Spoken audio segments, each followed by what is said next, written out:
뉴스 정면 승부 4부 시작합니다. 오늘 4부 정면 인터뷰에서 만나볼 분 더불어민주당 이성윤 의원이신데요. 지금 국회 탄핵소추단으로 참여하고 계시죠? 굉장히 바쁘실 텐데 우리 청취자 여러분을 위해서 스튜디오에 직접 나와 계십니다. 안녕하십니까? 안녕하십니까? 예.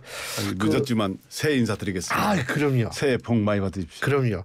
우리 또 이 의원님 제가 예전에 나오셨을 때 이 방송계에 있어서 이건 천부적인 재능이다. 제가 그런 말씀을 드린 적이 있는데. 제가 처음 듣는 말씀이라서. 아니 그때 제가 분명히 말씀을 잘 하라는 말씀을. 아니요 진짜 잘하세요. 예. 순발력도 대단하시고 진짜로. 예.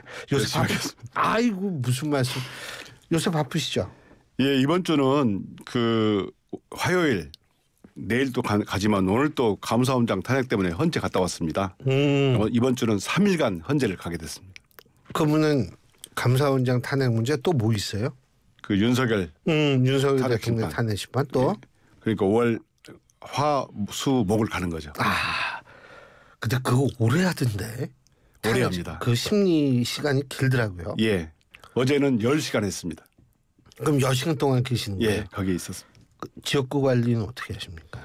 지역구 관리는 주말에 반드시 금기 원래 하고 있습니다. 금기 그렇죠. 예. 대부분 다 의원님들이 예. 그러시죠. 그럼 뭐 고향이시니까 지역구가. 고등학교까지 거기서 다니셨으니까. 또 가면 예. 또 시민들 만나 뵙고 말씀도 많이 듣고요. 또 힘도 용기도 얻어가지고 오기 때문에 예. 갈수록 좋습니다. 그렇죠. 거기 사시는 동창분들도 꽤 되실 거예요, 지역구에? 예, 꽤 계십니다. 그죠? 예. 아니 저희과 교수님 중에 한 분이 예. 이 의원님하고 고등학교 선배세요. 그래서 예. 제가 그 여쭤본 건데 아유. 거기 사시는 분이 많더라고요. 우리 그 교수님 얘기 들어보니까. 자, 지금 7차 이제 한 번 남았죠. 이론적으로 예. 얘기한다면 내일이죠. 하루 내일이죠. 남았습니다. 예. 그런데 이 뭐 아무래도 직접 보고 듣고 계실 텐데 상황 어떻게 평가하십니까? 뭐 검사장 지금 저거 검사장까지 다 하셨으니까.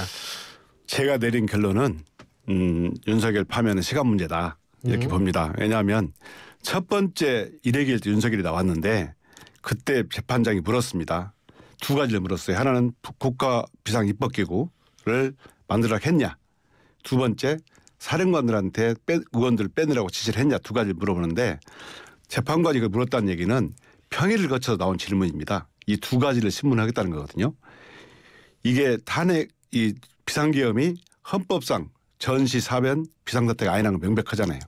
그러면 어느 정도 중대성이 있느냐 이걸만 판단하기 때문에 만약에 그때 윤석열이 예라고 했으면 아마 다 탄핵 절차가 끝났을 것 같은데 아니라고 했기 때문에 관련 증인들을 불러서 소환한 거고요.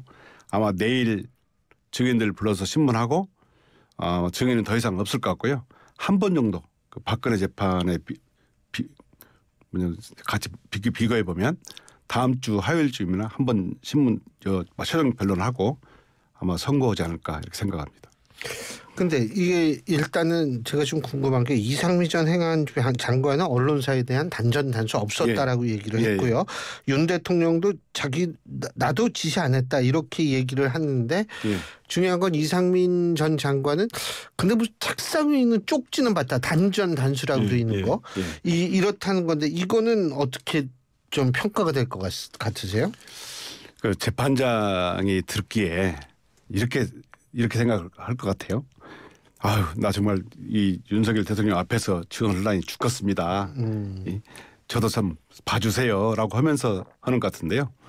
저는 단전 단수의 문건이 쪽지가 아니고 이게 A4 한 장짜리입니다. 이게.를 멀리서 봤다는 건데요. 그런데 멀리서 보고 잠깐 보고 내용을 기억할 수 있습니까? 기억 못하죠. 아니 교수님 이거 기억할 수 있겠어요? 아니 뭐 보이지도 않아요잖아요. 그래서 보면 구체적으로 어디 언론사 또 어디 구체적으로 소방청장이 다 기억하잖아요. 그러면 지시를 받았다는 걸로 보여요. 그러면 이것만 봐도 단전 단수는 지시받은 것이 맞다. 저는 그렇게 평가를 합니다. 근데 왜 그런 얘기를 한다고 보세요? 대통령 앞이니까 이분이 명확하게 이렇게 지시를 했습니다라고 말하기는 어렵지 않습니까? 또 하나는 적법한 국무회의 개최됐느냐 이건데 어제 재판관들도 이 부분에 집중했다고 하는데 중요한 거는 부서나 회의록이 없었던 것에 대해서는 계엄 사태 이후에 혼란스러워가지고 회의록 작성될 여지가 없었다 이런 얘기 주장을 하고 부서는 사후 결재되는 부분이다 이런 얘기를 한 것 같은데 어떻게 보십니까? 윤 대통령 측의 주장입니다. 예, 저도 어저께 들었는데요. 들으면서 어떤 생각을 했냐면 그때 이제 8시부터 10시까지 그 윤석열 집무실하고 옆에 회의장, 접견장에 온 국무위원 순서를 보면 여기 처음에 국방부 장관, 그다음에 법무부 장관, 그다음에 총리, 그다음에 통일부 장관, 그다음에 외교부 장관, 그다음에 이상민 장관이 갔어요. 그러면 뭔 얘기냐면은 그 자리에 또 국무위원이 아닌 국정원장이 있었습니다. 제가 보기에는 어떤 인물 국정원장 원래 국무회의에 참석하나요? 참석 안 합니다. 아 원래 안 해요? 예, 국무회의가 아니거든요. 그러면 국무회의가 아니고 제가 보기에는 제가 어저께 듣기에는 이 국무위원들이 말렸습니다. 이게 계엄 선포하면 안 된다 말리니까 안 듣습니다. 그러니까 어떤 사람이 이거 국무회의 심의를 거쳐야 됩니다라고 하니까 그런 윤석열 대통령의 계엄 선포를 말리기 위한 방편으로 한 게 아닌가 생각이 들고요. 두 번째 부서 문제는 나중에 해도 된다는 이건 말이 안 됩니다. 왜냐하면 부서를 해서 바로 국회에 계엄 선포 통지를 해줘야 됩니다. 그런데 전두환 때 보자 하나 갖고 왔어 내가. 보시면 이거 화면으로 좀 어떻게 잡아주실 수 있어요? 아니 조금 땡기면 될 겁니다. 예, 전두환 때 이게 계엄 해제 통보인데요. 똑같습니다. 계엄 통보도 관계 국무위원들이 이렇게 부서를 합니다. 다 이렇게 다 설명을 했습니다. 이렇게. 그러면 이게 해제에 관한 것이 전두환하고 다 했지 않습니까? 관계 국무위원들이. 이 부서라는 것이 뭐냐면 나도 같이 책임지겠다. 이런 뜻이잖아요. 그러면 국회에 바로 계엄 선포하고 국회에 바로 통지해 주려면 이런 사람들이 사인을 바로 해야 됩니다. 사후 사인이 있을 수가 없어요. 그런데 그렇다면 저는 이게 국무회의가 아니고 임무를 주는 회의였다. 그래서 부서도 사후 사인은 진짜 말이 안 된다. 이렇게 봤습니다. 근데 오늘 동아일보 단독 보도가 하나 있거든요. 뭐냐면 한덕수 총리하고 조태용 국정원장 포함해서 6명 아까 지금 말씀하신 대로. 그런데 한덕수 총리가 우려를 해서 다른 국무위원을 소집하면서 정적수 11명이 채워졌다. 이런 내용인데 이 부분도 좀 중요하다고 보이거든요. 제가 어저께 신문과정에 느낀 거 이게 정적수 문제가 중요한 게 아니고요. 처음에 제가 말씀드린 것처럼 6분이 와가지고 임무를 준 겁니다. 그러니까 그 문건 아까 말한 이상민의 그 문건 소방청장 관련 문건 그다음에 최상목 총리에게 주던 문건 이런 것이 다 있었던 것 같은데 이게 어느 분이 국무회의를 막기 위해서 아마 그 국무회의 심의를 거쳐야 됩니다. 헌법상 이렇게 하니까 요건을 갖추려고 했는데 나중에 제일 나중에 온 국무위원이 난 국무회의 하는 줄도 몰랐다. 대부분이 다 그렇게 하잖아요. 그냥 불러서 왔다? 예, 그렇게 본 겁니다. 그래서 겨우 5분간 했다는 거 아닙니까? 이걸로 봐서는 정식 국무회의라고 볼 수도 없고 아마 거기에 참여한 대부분의 의원들도 의원이 아니 장관들 국무위원들도 이거는 국무회의로 인식한 것 같지는 않습니다. 그러니까 결국은 국무회의에 그게 이제 의결은 아니고 심의 의결입니다. 심의 의결. 의결도 들어가요. 거기? 그렇습니다. 그래서 그렇게 보기가 힘들다 이런 건데 근데 저도 이제 이거 이 토막토막 뉴스에서 나온 것만 봐서 제가 어떻다 저렇다 얘기하기 힘들지만 이 탄핵 심판 증인들의 증언의 신빙성 이게 왜냐하면은 그동안 쫙 보도된 거하고 좀 다른 얘기를 하시는 분들이 거의 대부분이더라고요. 어떻게 보세요?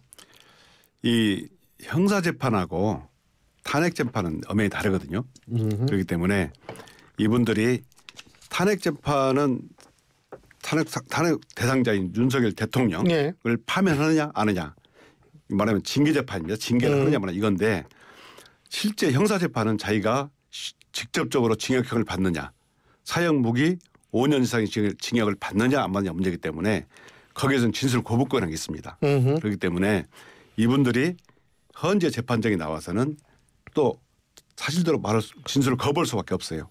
그 두 번째, 면전에 지금 대통령이 있습니다. 그러면 자기가 모시는 상사 앞에서 제대로 발언을 할 수 있을까? 그러면 뭐라고 하냐면 그렇지만 검찰이나 경찰에서 변호인 입회하에 사실대로 말했습니다라고 하면 헌법재판소에서는 그거를 가지고 사실관계를 파악해서 이 내란 행위가 있었는가 없었는가를 판단하게 됩니다. 그러니까 신빙성 문제는 우리가 보는 게 아니고 헌법재판소 재판관들이 판단을 하는데요. 제가 보기에는 큰 영향은 없을 것 같습니다. 검사장까지 하셨으니까 제가 궁금한데 헌법재판소에서 증언을 한 것이요. 이 본인들의 형사소송에 관련한 재판에 그 증언이 영향을 미칩니까? 영향을 있다고 보는 거죠. 왜냐하면 상대방 같은 공동 피고인도 있고요. 또 내가 이걸로 함으로 인해서 법정에 가서 다른 태도를 취할 수 있지 않습니까? 그런데 당신은 헌법재판소 증언으로 나가가지고는 증인으로 나가가지고는 또 이런 태도를 취했지 않느냐. 그럼 그게 자기의 유죄 판단에 불리한 증거로 쓰여질 수 있습니다. 그렇기 때문에 법에서는 진술을 거부할 수 있다. 헌법재판소 내에서 증언에서도 이렇게 하는 것입니다. 아니 그 제가 뭐냐면 이상민 전 장관은 국회에 나갔을 때에는 증인 선서도 아무것도 안 했거든요. 근데 어제는 선서도 하고 그랬던 모양이다. 지난번에는. 그래서 이게 왜 입장이 이렇게 바뀌었을까? 그래가지고 제가 궁금해서 여쭤본 거예요. 선서를 했을 경우에는 아무래도 증언의 신빙성이 높겠죠. 그런데 오케이. 자, 성일종 의원이죠. 국민의힘. 이런 말씀을 하셨다고 그러네요. 민주당이 곽종근 전 특정사령관을 회유하고 답변을 연습시켰다. 이렇게 주장하는 모양인데 어떻게 보십니까? 그 부분이 헌재에서도 나온 주장입니다. 그와 비슷한 주장이 나왔는데 박범계 의원한테 제가 물어보니까 명백히 아니라 했고 또 곽종근 사령관이 국조특위에 나와가지고요. 자기의 판단과 결심으로 증언하게 된 거다. 명확히 얘기했어요. 만약에 저는 국회 본회의장에서 한 걸로 알고 있는데요. 자신 있으면 밖에 나와서 국회 밖에서 다시 한번 주장을 했으면 좋겠습니다. 그리고 윤 대통령 측이 문제 삼는 또 하나의 부분 헌법재판소의 이 조서 증거 채택 문제인데 이거 어떻게 보십니까? 제가 처음 말씀드렸습니다만 그 헌법재판소의 헌법재판하고 형사재판하고 차이가 큽니다. 형사재판은 범죄를 인정하기 위한 절차고 범죄가 인정되면 사형, 윤석열 같은 경우는 사형 무기 둘 중에 하나밖에 없기 때문에 굉장히 증거 능력하고 증명력이 되게 엄격합니다. 그렇지만 탄핵재판, 그러니까 헌법재판은 형사 절차를 따르긴 하지만 거기에 구애되지 않고 자유롭게 비교적 증거 능력을 완화시킬 수 있고요. 헌재에서 그렇게 한 적이 있습니다. 말하자면 윤석열은 피의자 신문조서를 그대로 증거 능력을 인정하기 어렵다 이렇게 얘기를 했지만 헌재에서도 지난 검사들 탄핵재판에서는 피의자 신문서를 가져다가 그걸 가지고 판단을 했습니다. 그러니까 대통령의 방어권, 인권을 보장이라고 하지만 검사들 탄핵에서도 다 그런 사례가 있었고요. 박근혜 탄핵에서 똑같이 피의자 신문서 가져다가 사실 인정에 이용했습니다. 그리고 또 하나 이슈가 윤 대통령의 부정선거론 이건데 어제는 그 황교안 전 총리께서 대통령직 변호인단이 드셔가지고 여기 출석을 했는데 선관위의 김용빈 사무총장하고 좀 이 설전을 벌인 모양이더라고요. 보셨죠? 봤습니다. 어제 그 김용빈 관련해서 양측의 이제 신문이 다 끝나고 황교안 변호사가 윤석열 대통령이 가면서 안 나왔거든요. 없었거든요. 거기 안 계셨는데 원래 이제 오전하고 오후에 두 번 증인만 참석하고 나머지 백종하고 이 김용빈 증인에서는 참석하지 않았습니다. 그러니까 피청구인이 대신 물어달라 하면서 했는데 내용은 부정선거론 주장을 하는 겁니다. 저는 법무부 장관까지 지내신 분이 그다음에 대통령 권한대행까지 지내신 분이 그런 말씀을 하실 수 있을까 참 안타까웠습니다. 좀 구체적으로 그 이유가. 이게요. 어제 하루 종일 문제된 게 뭐냐면 대개 20대 2020년 21대 국회에서 문제된 겁니다. 이게 다 대법원 선거재판에서 나왔던 문제를 계속 제기한 거고요. 이미 대법원 판결이 끝났습니다. 그다음에 나머지 유튜브 문제라든가 이런 문제는 그 이전에 일어난 일이거든요. 그러면 2024년 4월 선거에서 어떤 문제가 있었고 어떤 부정선거가 있었고를 말해야 되는데 그런 말은 없는 겁니다. 그러면서 윤석열 용산 대통령이 계엄 선포 당시에는 부정선거 얘기를 안 했지만 사후에 계엄 선포 핑계거리죠. 핑계거리로 부정선거를 들었거든요. 그러면 2024년에 무슨 부정선거가 있어야 된다. 어떤 사례가 있었다는 얘기를 한마디도 안 나왔어요. 다 2020년 이전에 나온 얘기입니다. 또는 대법원 선거재판에서 제기됐던 문제가 대법원 결정으로 다 끝났던 그런 사안을 가지고 하더라고요. 정말 안타깝고요. 오죽하면 그 증언이 끝났을 때 보통 증인들이 나와서 증언하면 헌법재판관들이 청구인과 피청구인지 증언이 끝나면 묻습니다. 근데 한마디도 안 물어봤어요. 그냥 갔어요. 이런 걸로 봐서 부정선거 문제는 우선 그것이 계엄 선포 요건도 아니잖아요. 또 그 부정선거 시스템을 선거관리 시스템을 체크하기 위해서 계엄군을 보냈다. 윤석열이 직접 다 시인했지 않습니까? 이런 걸로 봐서 근거가 없는 거다. 저는 이렇게 생각합니다.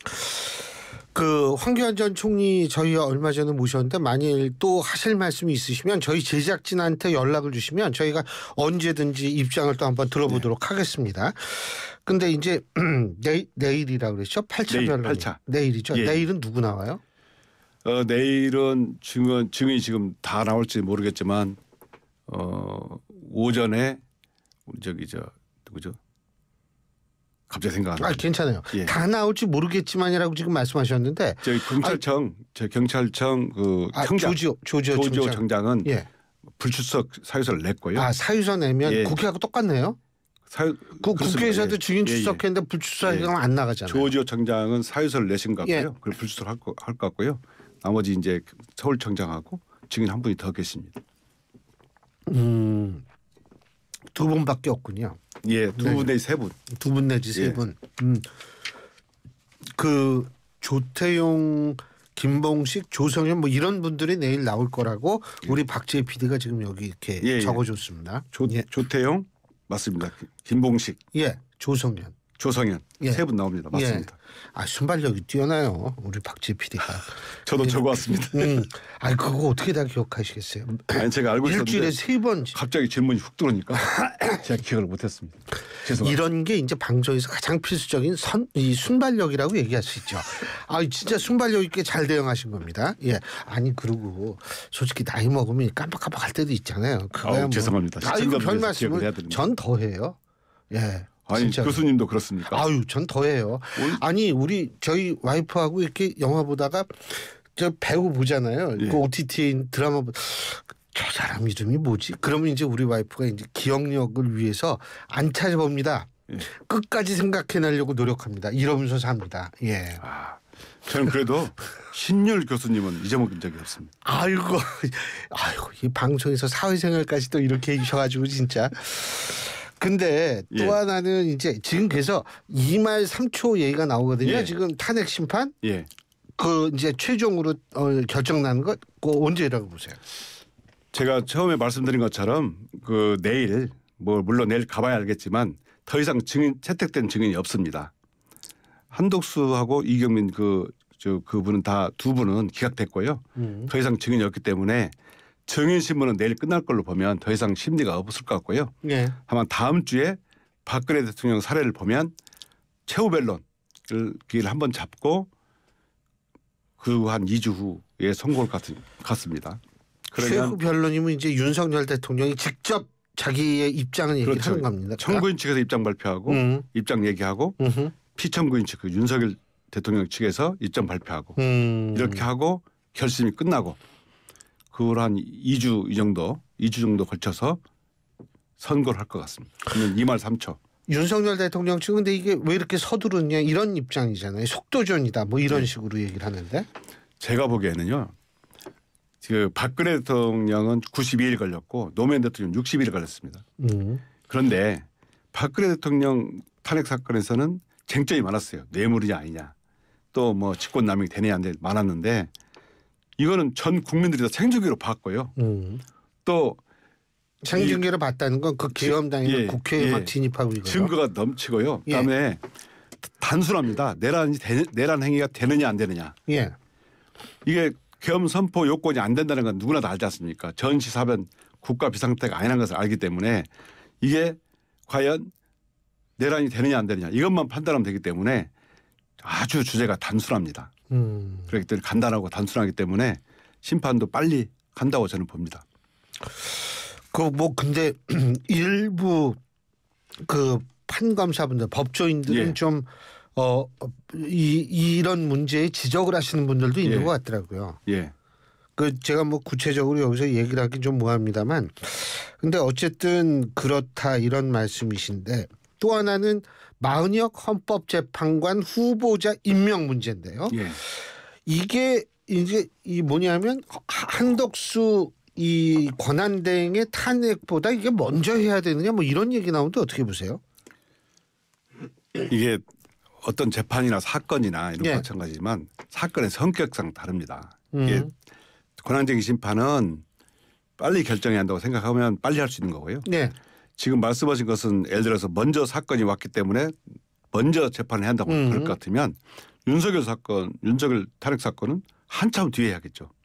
앞에 검사 탄핵 사건 많지 않습니까? 검사도 네, 많고 또 감사원장도 있고 네, 많기 네. 때문에 후에 해야 받겠죠. 그렇지만 사건의 중요성, 시급성을 다 재판부에 따져서 심리를 해 나가는 것이기 때문에 어떤 것을 빨리 해라. 아하. 또 그다음에 그 정말 선입 선출 이거는 아닙니다. 물론 다 선입 선출했으면 좋겠지만 사건의 성격을 봐서 재판부에서 진행 여부를 판단한다 이렇게 보시면 좋을 것 같습니다. 근데 저는 이제 궁금한 게 마은혁 헌법재판 후보자가 만약 이제 헌법재판관으로 임명이 된다라고 했을 예. 때는 윤석열 대통령 측이 이 사람은 이 나중에 이 과정에 참여 전혀 안 했으니까 예. 예? 이거 이 사람이 만약 저걸 그 이 결정 과정에 참여한다면 처음부터 다시 해야 된다 이런 주장은 할 수 없나요? 그거는 제가 말씀하신 내용은 마은혁 재판관이 임명되면 제가 나와서 소상히 말씀드리겠습니다. 아 그땐 그때 예. 역시 순발력이 예. 대단하세요. 예. 근데 그래서 그 교섭단체 연설 얘기 잠깐만 여쭤보면 예. 그 권성동 대표의 연설 이재명 대표 때리기가 쥐었다 이런 평가가 있는 모양인데 예.